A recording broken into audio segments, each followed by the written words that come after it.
Hello fellow grower, magandang araw po.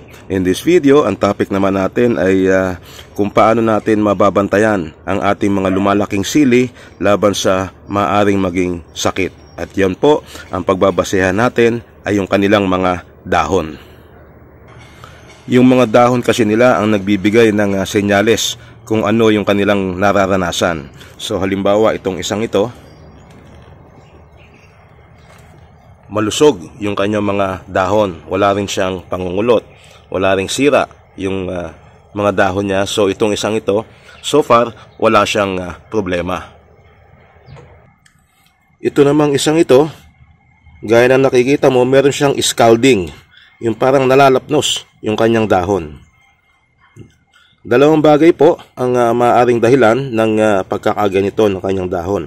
Unang-una ay nasosobrahan siya sa fertilizer. So nasusunog. Makikita mo yan pag na-overdose ang halaman mo sa commercial fertilizer. Ano po? Yan yung mga tinatawag natin mga urea, yung triple 14, ano, yung mga ammonium phosphate. Yan. Pagka po sobra ang pagkakabigay natin sa halaman, ang magiging resulta ay masusunog. At yan makikita mo yung pagkasunog sa kanilang mga dahon.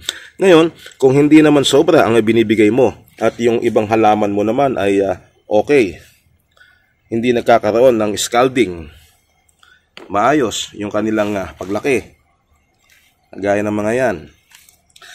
Ang isang maaaring dahilan nito ay dahil sa init ng araw. Yan.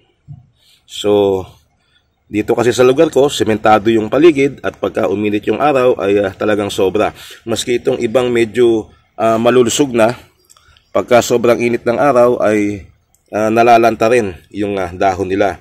At gaya nga ng isang ito, medyo hindi niya kinakaya yung init ng araw, kaya naman ito nagkakaroon siya ng scalding. Nasusunog yung kanyang dahon. So isang dahilan din ng pagkakaganito ng dahon yung dahil nasosobrahan siya sa init ng araw. Pag naobserbahan nyo na nagkakaganito dahil sa init ng araw, ang maganda po niyan ay alisin nyo na sa kainitan ng araw pag tanghaling tapat, para maiwasan na madamay pa yung iba. Ito pwede nyo tanggalin, pwede nyo pabayaan lang, pero itong dahon nito hindi na ito makaka-recover. Ganyan na siya hanggang sa siya ay tuluyang matuyo later on. Ang importante naman sa ating sili ay lagi siyang merong tumutubo na bagong usbong. So itong sili na ito, healthy pa rin siya. Malusog pa rin itong sili na ito. Yun nga lang, yung dahon niya na hindi natatagalan yung sobrang init ng araw kung minsan. Ngayon, kung fertilizer naman ang dahilan ng pagkakaganito ng mga dahon, well, syempre, ang gagawin mo lang dyan ay awatin mo muna yung pagbibigay. Huwag muna siya bigyan ng fertilizer. Basain mo yung basain mo yung lupa ng tubig, paagusin mo sa ilalim, para kung ano man yung nasobrang fertilizer sa kanya ay umagos sa ilalim. And then, so susunod na pag-fertilize mo the following week, bawasan mo na syempre yung pagbibigay sa kanya habang siya ay ganito pakaliit. Isa pang senyales na nagkakaproblema o nag-uumpisa magkaproblema ang halaman mo ay pag nakita mong yung dahon niya ay natutuyo ang gilid. Yan. Umpisa sa dulo and then yung mga gilid niya nag-uumpisang matuyo. Ang ibig sabihin po niyan ay nasosobrahan siya sa tubig. So yung pagdidilig natin, minsan hindi pa talaga natutuyo and then magdidilig tayo uli. Yan po yung isang senyales na siya ay na-overwater. So ipinapakita sa atin ng halaman na, oy, magbawas ka muna. Huwag naman palaging basang-basa ang lupa. Masama din po kasi sa tanim na sili yung palaging basang-basa ang lupa. Yung ang lupa niya medyo moist lang, okay na po yon. So itong mga nakaraang araw, isang linggo nakakaraan, panay siyempre ang pag-ulan. So isa yan sa maaaring maging epekto. So yung panunuyo ng gilid ng dahon, senyales po yan na siya ay na-overwater. Ito namang isang ito, ayan, may mga butas-butas sa dahon. Ito naman, ang senyalis ito ay may insektong kumakain sa kanya. So, meron ditong chewing insect na kinakain yung dahon. So dito, syempre, ang kailangan natin ay mag-apply ng insecticide.